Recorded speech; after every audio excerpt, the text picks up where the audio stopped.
Well, I think the way I approach things is, and I didn't know about the Situationist at the time, but years later when I learned about the Situationists, and they have a kind of a thing where you're supposed to live this participatory life, not be a an armchair observant of activities. So, like for me, it's like, and I think it really started in high school. We would all go to the football game, and you sit in the bleachers and you watch the football players, but you never tried out for the team. So so that just seemed intolerable to me.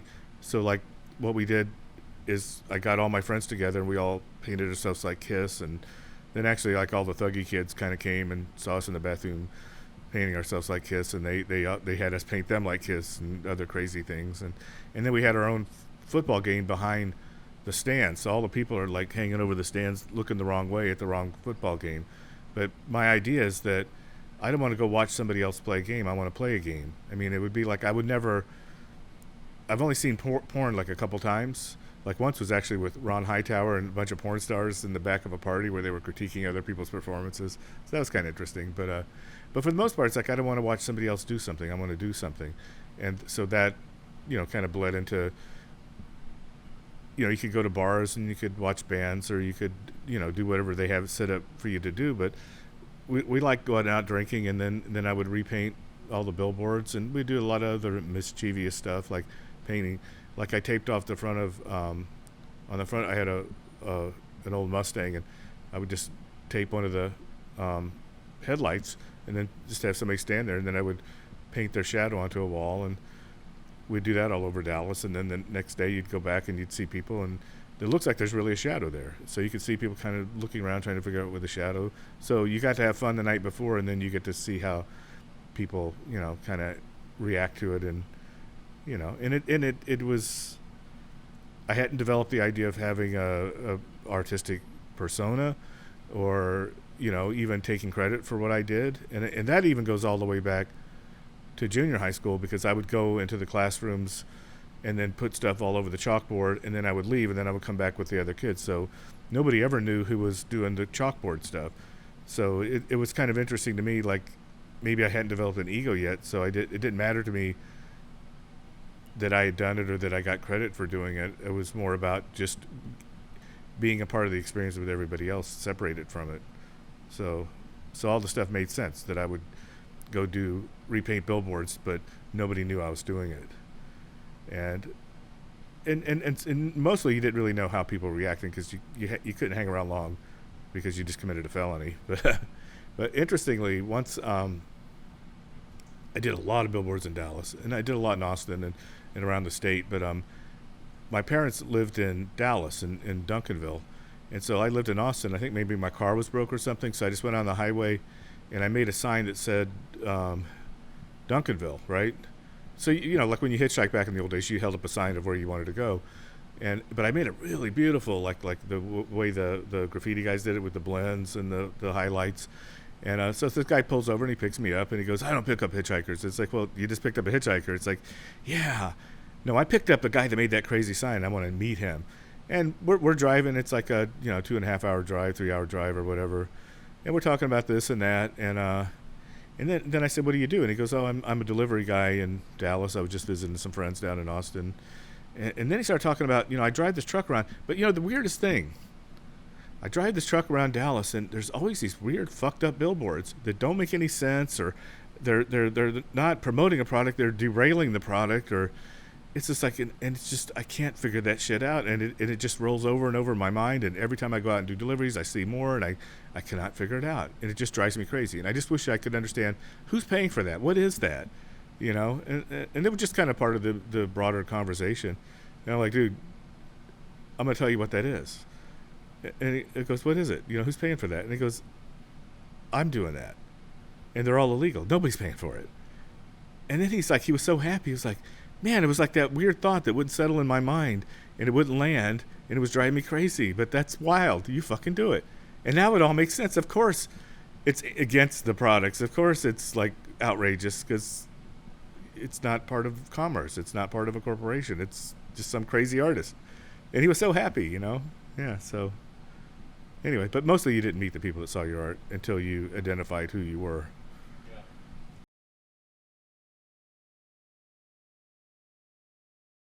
But a lot of people at that point, they went to art school and then they thought I want to be involved in street art, and you had to come up with some kind of practice or some gimmick that was going to be your gimmick, and that goes on to this day. Maybe somebody thinks, well, I'm going to make a typewriter and then I'm going to put different words like coming out of the typewriter, or so you kind of play the street art game. You have to come up with a thing that's your thing. An angle. Yeah, yeah, your brand or whatever.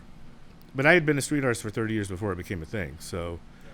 so I didn't think about any of this stuff. I just did whatever I felt like, or whatever like excited me at the moment. I mean, I would go to the cemetery and we would make fake tombstones, or we would make fake potholes in the in the street. Or there was another trick I could do where, again, I used my headlight, and I would draw like a figure on a piece of glass, and then I would mount it on an easel, and then I would I would look at it through a little pinhole, and then I would have my friend go out there and sketch it down the street. So the top of the head was like 40 feet across, and then the feet were like 4 inches. But when you stood in that one exact spot, it appeared if there was a guy standing on the road. And if you shut one eye, it really appeared that way. And if you drove down the road at night, you thought somebody was standing in the road because your headlights would hit it, and it would just be fuck. Like, but I don't know why I was doing that. It was just like, this is really fun, and I don't know I don't know who's seeing this or how they're reacting to it. It's different than having a gallery show where you can actually be there. And I think it was interesting because my first gallery show, it was like a group show, but I put up a painting, and then I sat like around the corner from the painting and just listened to people talk about it. And I think I liked it better when I didn't know how people were reacting, because mostly people were going, is he like insane? This person's like fucking what's wrong with this person? Who would paint something like that? What's wrong with this person? And I thought, yeah, I like it better when I don't know what they think. Um, But yeah, I did crazy things like kind of a weird thing happened when we were in junior college, which is really rare. They let us have all the clay we could use. okay. Yeah, and we got to fire it and stuff, and when I went to real college, it wasn't like that at all. But yeah, so I just had unlimited clay, so I started making like all these crazy dinosaurish skeletons, and then embedding them in the side of cliffs and stuff, and then leaving them, and so whoever was out hiking would walk past a cliff and look over and think, "I'm sorry, is that a fucking weird ass dinosaur skeleton in there?" But again, I never knew how people reacted when they saw it. I was never there.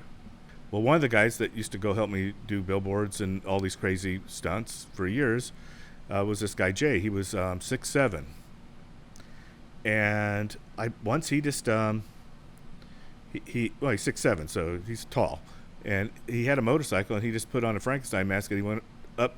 We lived like in South Dallas, like in the poor side of Dallas, but so he went up to the ritzy side and just knew that there were going to be all these Halloween parties, and he'd just roll around. When he saw a Halloween party, he would just go in and just have drinks, and people go, "Who are you? Hey, are you Jimmy?" Or like, "Wait, you're too tall to be Jimmy." And it's like, and it's just weird. Why did he do that? But he just went to all these parties, never said a thing, never said a word, just kind of like this weird prankster kind of attitude about life.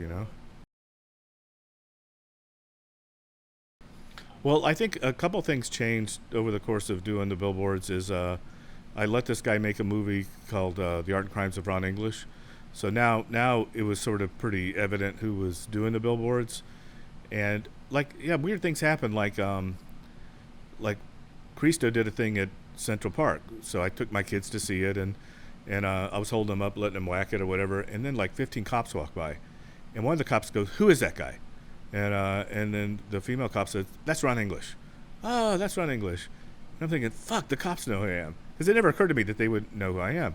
And then like a couple years later, I was at Comic-Con signing toys, and these people are standing in line. This guy comes up, and I'm signing his toy and doing a little drawing in his book or whatever, and he goes, "Yeah, my brother's a huge fan of yours, and I just wanted to get something for him." And I'm like, "Oh, cool. What's your brother do?" "Oh, yeah, he's a New York City cop." And I'm like, "How come he never arrested me?" And he goes, "Dude, they fucking love you." They think you're funny as shit. They all have pictures of your billboards like over their desk and stuff. And yeah, they would arrest you if the sergeant said you got to go arrest this guy. We'll get too many complaints with the billboard company. But they're not gonna. They know. They see me doing it. They know it's him. They know it's illegal, but they just think fuck it, you know. Fuck Camel cigarettes or whatever. They think I like that guy. And I'm glad he's doing that, you know. So, but you don't know. For years, you don't know because you don't really get to hear what the other side's thinking, you know. But the graffiti artists were already there. But when I first started, it was like Snake. You know, they had just started doing the bubble outline letters on the train, so nobody had pushed it to be an art yet. You know, so I kind of came up at the same time as like all the Crash and Days and Lady Pink and all the people that morphed it into like an art form. Yeah, and but I was also super conscious. Like I'm in Texas, you know, I was very aware. Those were I love those guys. They were like my heroes. But we're also the same age, and I thought I want to do something like that, but I felt like that's their thing. They invented that. And also there's no subway trains in Texas. But what do we have? Every 15 feet there's a giant billboard. So that's going to be my subway trains. And I got a lot of other people involved till it was becoming a movement. But the problem is Texas is Republican. It's conservative. New York is liberal. So when I finally got arrested for doing the billboards, I got a second-degree felony that you can only plea bargain down to a third-degree felony, which means you still have to go to jail for a year, you know. And then later, getting caught in New York, it was, you know, like if you stop doing the billboards, we'll give you a free billboard every month, or you know, I mean, just it's liberalism. It's different. They're not freaked out over you doing the billboards the way they would be in Texas, you know. I mean, a funny, weird little aside is my old roommate, her brother got shot, you know, got killed. And yeah, I guess he was having a fight with a guy and he slept with the guy's girlfriend or whatever. And so the guy came over to his house, knocked on his door, he opened up the door and the guy blew him away. But he got away with it. And the lawyers were going, yes, we understand he killed your brother. Did he shoot his car? No, he shot my brother. Yeah, but just hear me out. Did he shoot the house? No, he shot my brother. Yeah, I just wanted you to understand that if he would have damaged any property, we could nail that motherfucker. But shooting your brother, he's going to get off. You know? Because they love property in Texas, you know? They're conservatives, you know? Anyway. Yeah. Yeah, fucking Joe Christ. I don't know if you remember him. We used to hang around him. He killed 3 fucking people. But they were Mexican, so nobody gave a fuck. You know, I'm not. I need to be in a more liberal society. I'm not. Property is everything over human lives, or I'm definitely a liberal. So better off on the East Coast.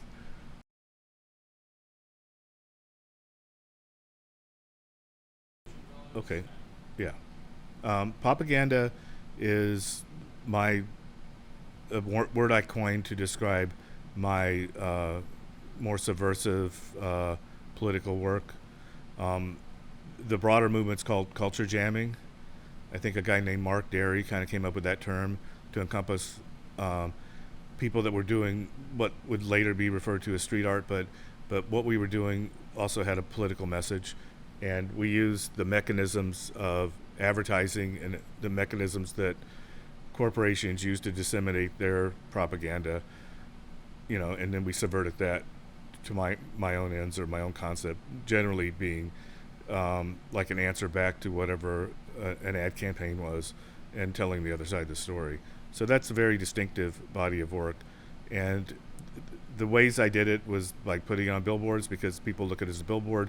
Like if I paint a wall, it people know I painted a wall, or but if it's hard to explain. If you paint a billboard, you think that's sanctioned by the billboard company, that's sanctioned by the corporations, the government. So it carries a lot of clout. That means that's an official message from the culture, you know, where maybe a graffiti mural is, we know that's just vandalism. So it gave it the same kind of credibility an ad would have. And the other things I did that kind of invaded that same space is, like I would go into supermarkets and make all fake products and put them all over the supermarket, where it wasn't about the product, but it was something deriding the product, or kind of expanding the idea of what we think is acceptable. So like I might do human breast milk and put it in the freezer, and people would freak out because that's just, well, so you'll drink a cow's milk, but you won't drink the milk of your own species. I mean, I'm not saying that's good or bad. I'm just saying that's an interesting thing to think about. So, but yeah, so like culture jamming is very much about existing in the same space as advertising and corporations do.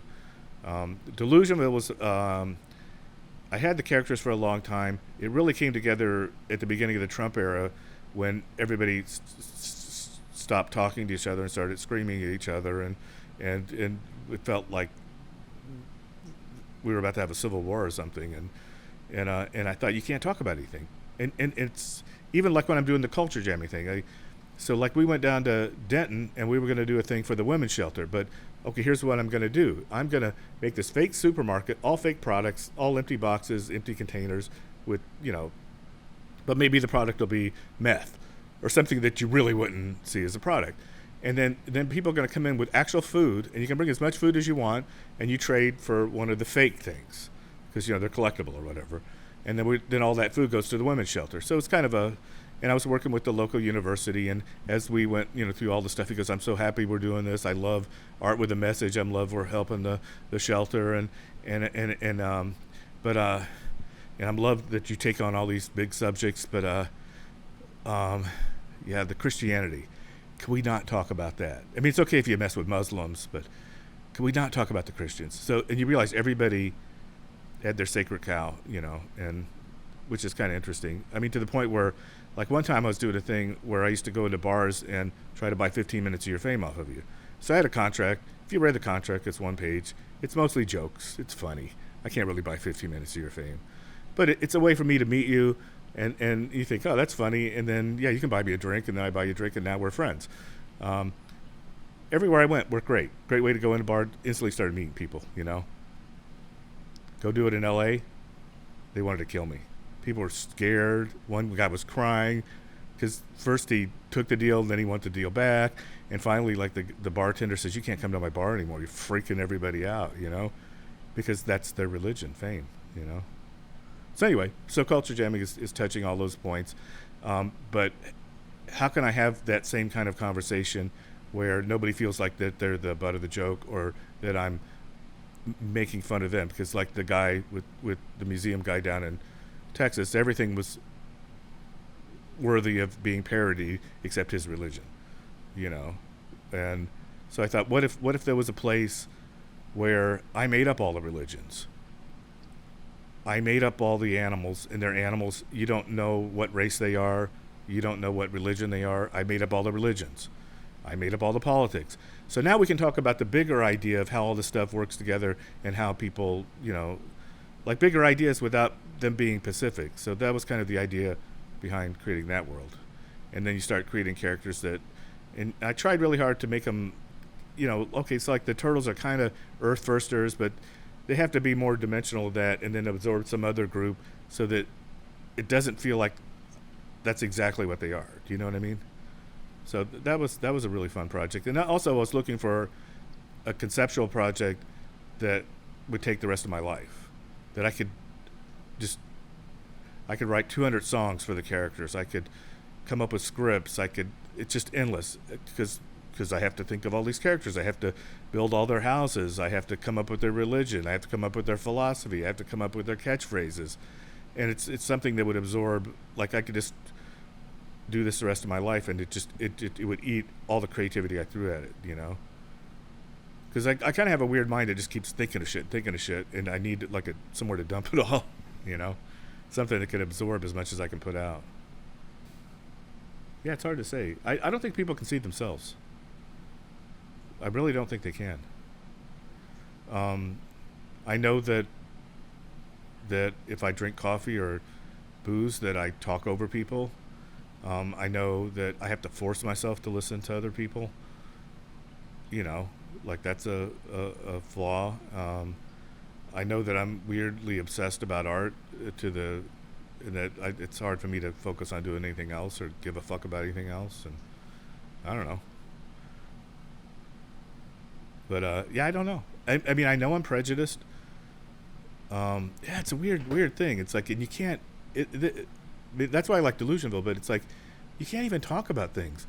You know, like and I guess I'm going to talk about it. But like when I lived in Illinois and I got in a bunch of trouble with the law, and actually I paid my way out of it. But I'd saved up a bunch of money, you know, to go to college, and then I didn't have any money. But I went to Texas and worked like in the projects. So like I was the only white kid that did labor, you know, and and so it's like all the black kids did the labor, and then all the Mexicans did the tape and bed, and the white biker guys did the sheetrock, and I was just really miserable because I'd been kind of thrown out of my town.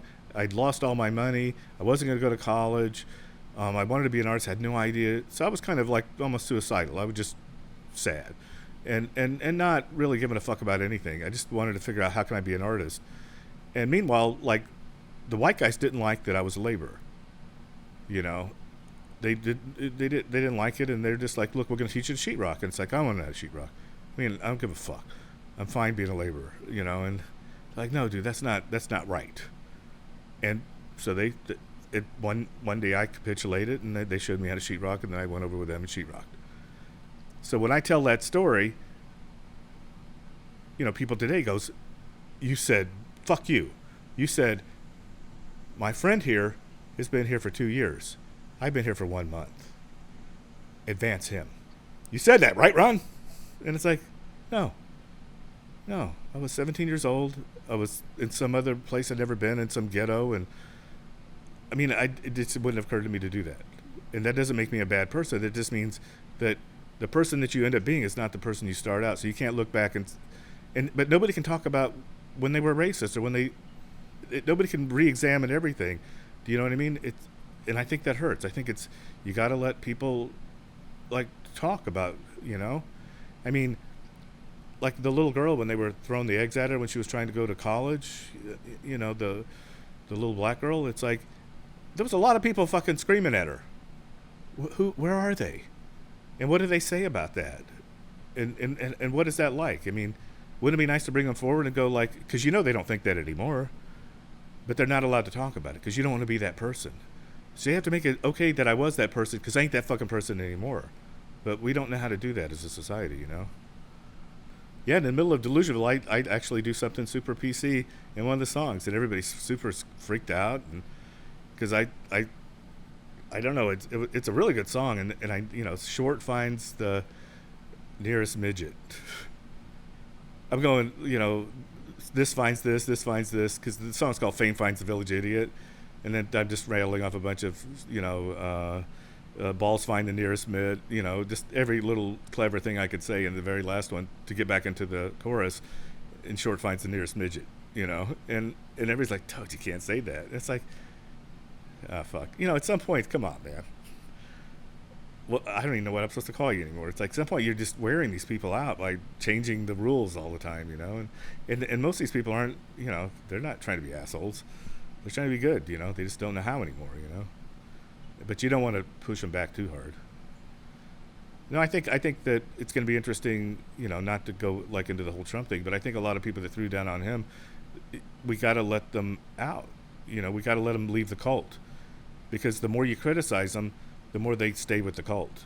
You know, you got to show them, yeah, that was crazy you thought that, but you know, that was also crazy when I thought this shit. You know, it's like, let's go have a beer. You know, you got to let them out of the cult. You can't keep fucking with them. You know. Anyway, just my idea. Anyway, I knew we'd talk about that guy, the orange elephant in the room.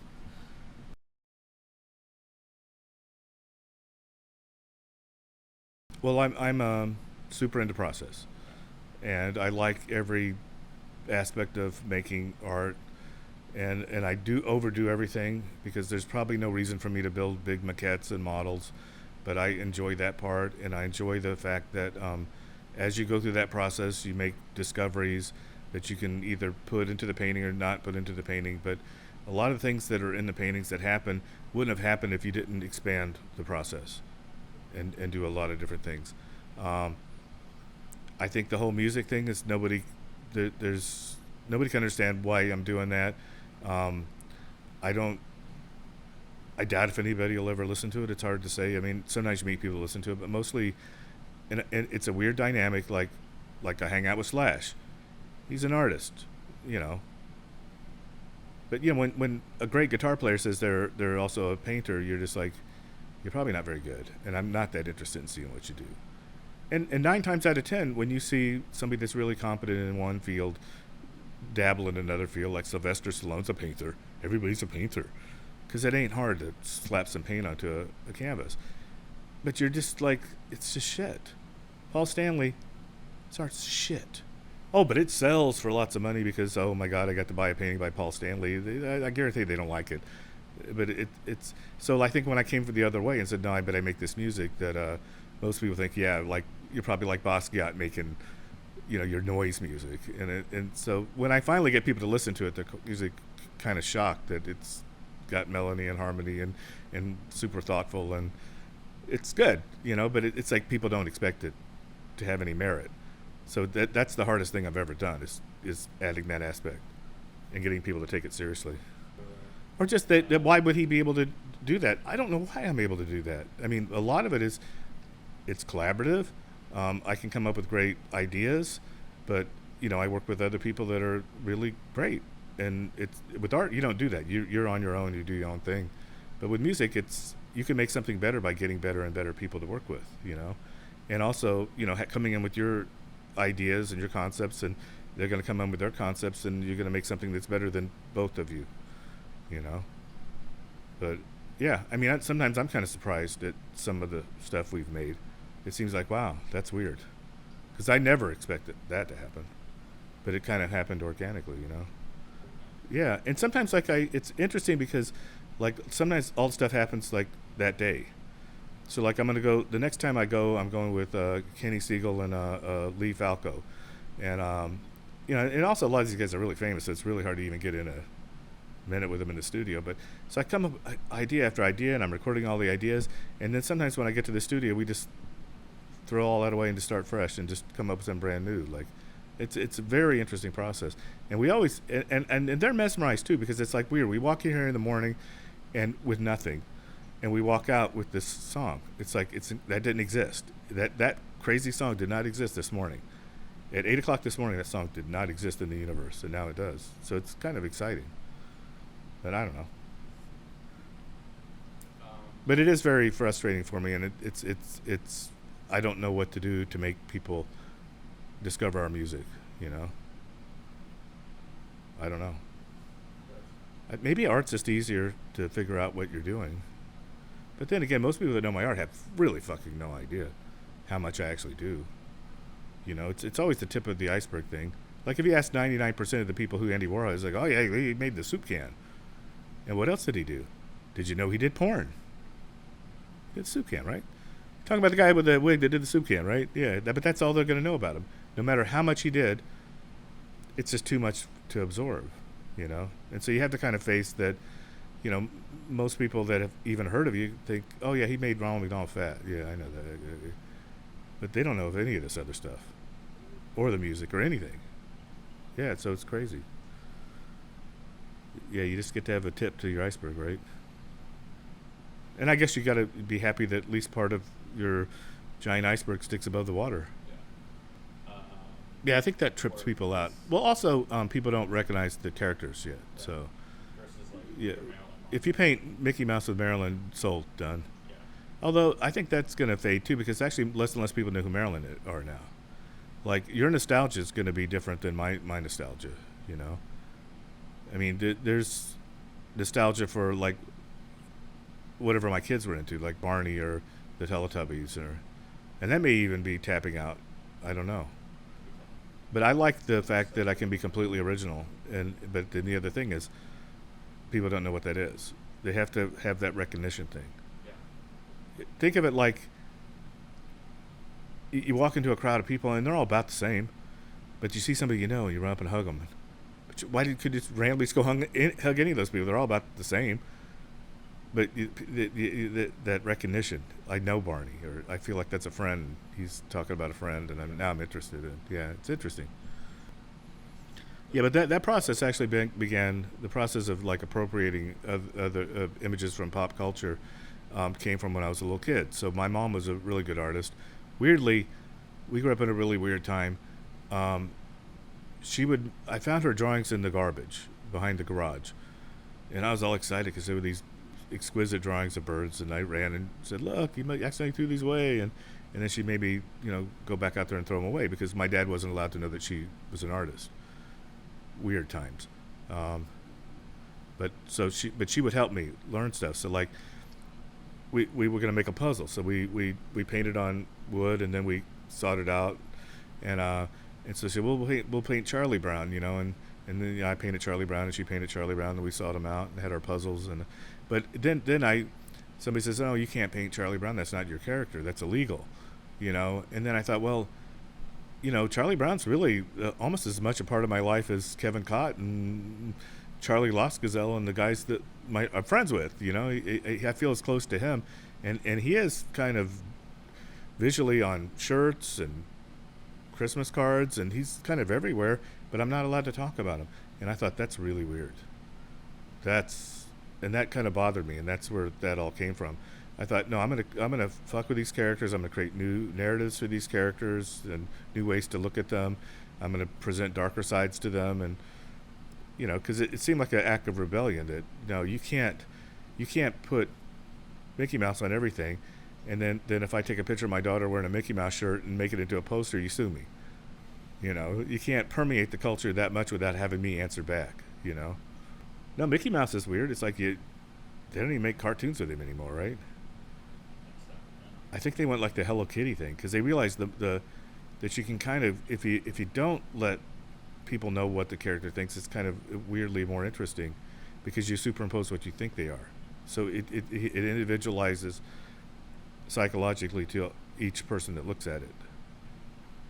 Yeah, I probably should have been a commercial artist. Because I do enjoy, and also that aspect of it goes straight to the public. And also, I think I probably would have been really good at advertising. But I kind of took another road. But, when I first did Marilyn with Mickey, nobody liked it. Really? Yeah, so it usually there's a process of they're not ready for it yet. And I always go back to The Rite of Spring by Stravinsky. Because I just thought, man, that's like one of the most amazing pieces of work ever. But evidently, when they first played it, people were mortified, and they thought they were being insulted. They thought that was bullshit. That wasn't real music. They walked out. They rioted. Pretty much the same people came back like a year later and thought it was great because they weren't ready for it. Their brains weren't. But by the time I'd heard it, I was already enculturated to be ready to receive that because a lot of stuff had happened between then. Miles Davis had happened between then, and between the time Stravinsky released the piece and I actually heard this piece. So I was going to be mesmerized by it and not put off by it because, atonal stuff or jarring stuff was kind of part of heavy metal or, do you know what I mean?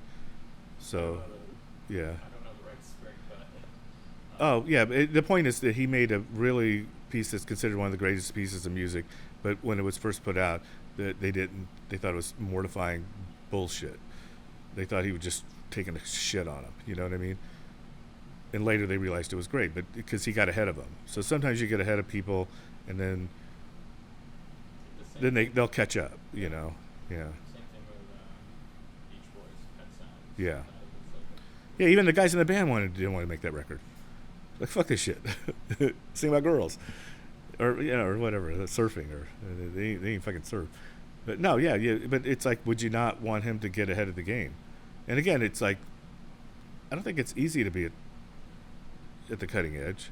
It's better to follow afterwards and the road's paved and you get to drive on a paved road. But, I'm glad that people like him got out ahead of it, And then people get used to the idea of it. And then they expect it, So, I don't know.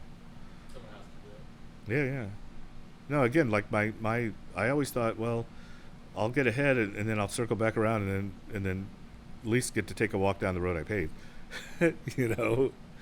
But my instinct is just to keep moving on and never do anything twice. So, but and we're not supposed to talk about it, but artists have to survive, and if you have a dealer and you do have an audience for your work, a collector wants a Guernica. He want a Guernica.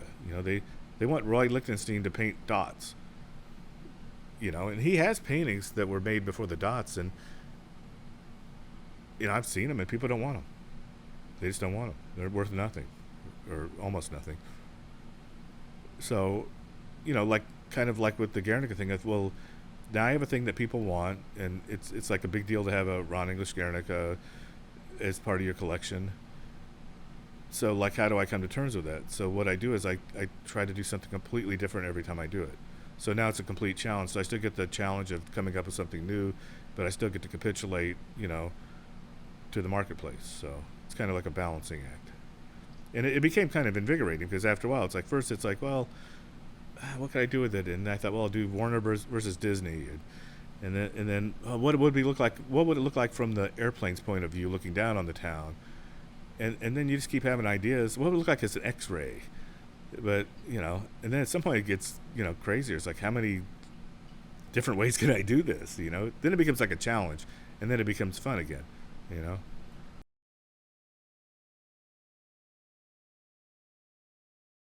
I just can't think offhand. Yeah. Oh well, like my wife, my first thing was the trompe l'oeil photographs, and that's how she met me, and that's what she liked those, and they were more poetic and less in your face, and yeah. So I think she was kind of upset when I quit doing that, and she kind of wished I would have, revisited that more, but I kind of forgot about it. I don't know. So yeah, I guess that's there. Yeah, and even when I'm doing something like that, I don't ever mean to leave it. I mean to leave it for a minute, and then I always hope to get to return to it, but that's life moves forward, not backwards. So you don't usually get to go back and play with that. But I do try to keep aspects of it. So I think a lot of the weird sets and lighting and fog and having that as a reference kind of keeps a little bit of that in there. But there was also a weird element then of being in public, interacting with people doesn't exist in studio work. Yeah, it's weird. Like I was doing one like in a bar, and the people kind of, a lot of people in Dallas kind of in these low down bars got really into me coming around and doing stuff, and I'd bring them back the photos and they'd put them up and stuff. But and also I had a really great job at a place that printed murals, so I could, when I was in shows, I could print my photos gigantic, and I shot them with a 4x5. And so I brought my mom to one of the shows, and there was some crazy guy sitting at the bar, and then I'm doing my weird trompe l'oeil shit, and some are reacting and some are just drinking, and she goes, "That's my old husband." And it's like, damn, Mom, I didn't know you were married before my dad. Yeah, that's it right there. Yeah, he's a barfly now. Yeah. Anyway, I don't know what that has to do with anything. But yeah, that's something that doesn't exist, is this.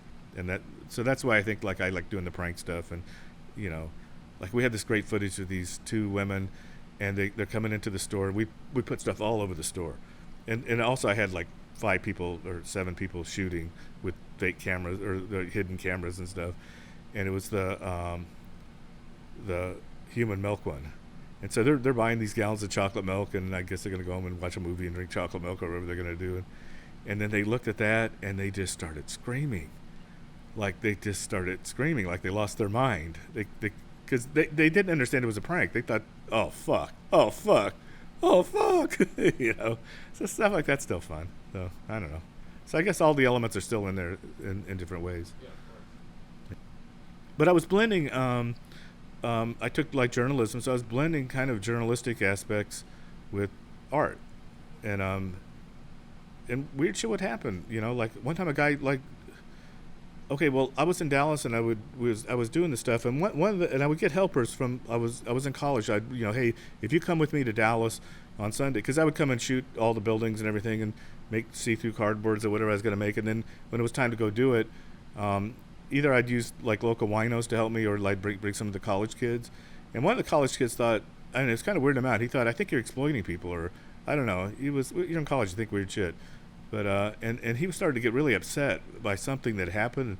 So we said, well, let's just go to a bar and have a beer and calm down for a minute and think about it, because I'm not going to do anything exploitive. It's like I'm friends with these crazy people, but And then we there was like three seats on the other side of the bar. It's a big horseshoe bar, and only 3 empty seats. So we go sit there, and then the guy next to us just flops over and fucking has a heart attack and dies.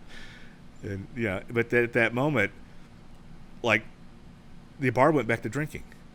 So he's laying dead on the floor. Now I went up to the front to the pay booth and called an ambulance.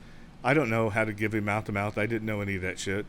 So I thought the only thing I knew is I went and called an ambulance, and then we came back over and we checked his pulse, and yeah, he's rocked off. And once he's realized, oh, he's dead, everybody turned around and started drinking again. It's a big horseshoe bar. He's laying there dead on the floor, and we just having their beers, doing their thing. And I didn't do it, but I had a really nice camera and a flash. I should have just stood up on a table and shot the whole bar. Because what a scene. But I was still thinking, this poor man. I was still too upset.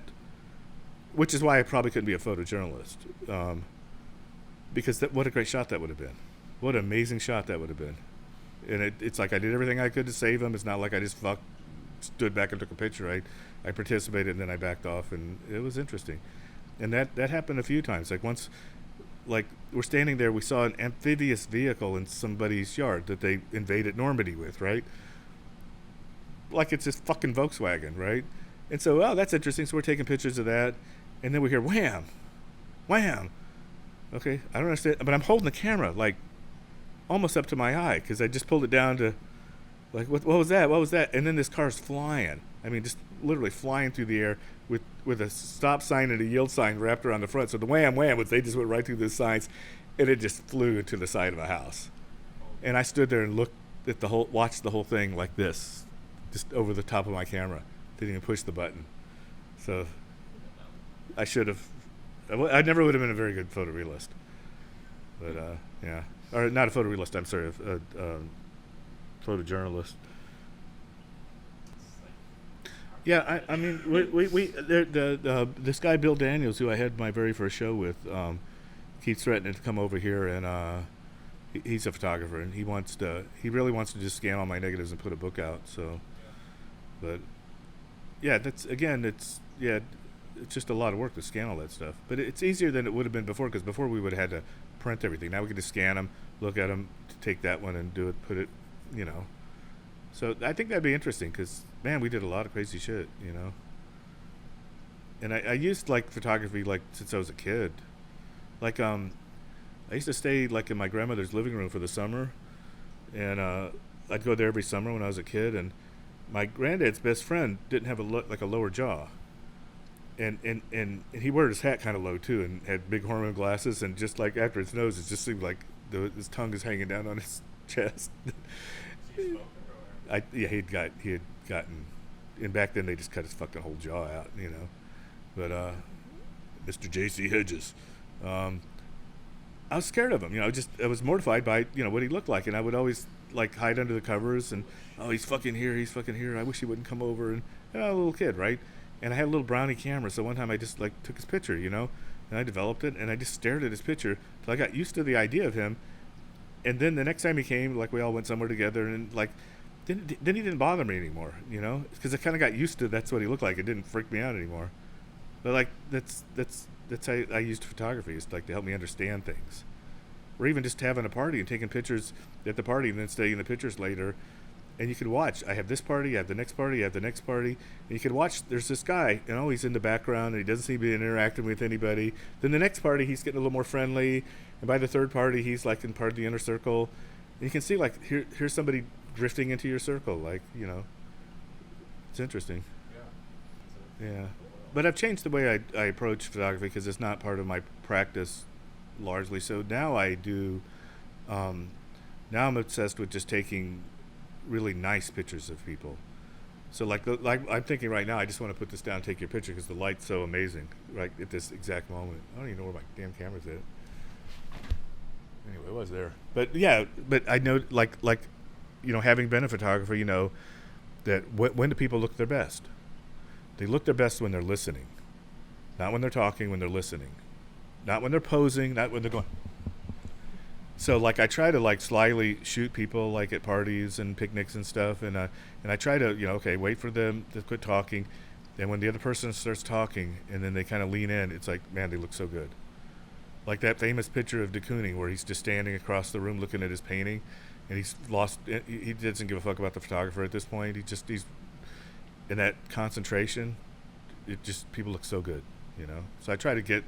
So I feel like it's like a gift to my friends. Like I went to a friend's opening last night, and I just went into a corner and just shot with a long lens, and I got people like mesmerized with his art. But nobody else would go get that shot, you know, and he wouldn't get that shot because he's got to talk to everybody and do his thing. But that's kind of cool. Now I have a picture of people, and they're generally all lined up studying. They're not posing. They're just generally enthralled with his art, and it's like, what a great picture for him to have, you know. My name is Ron English. I'm not an actor, but I play one on television.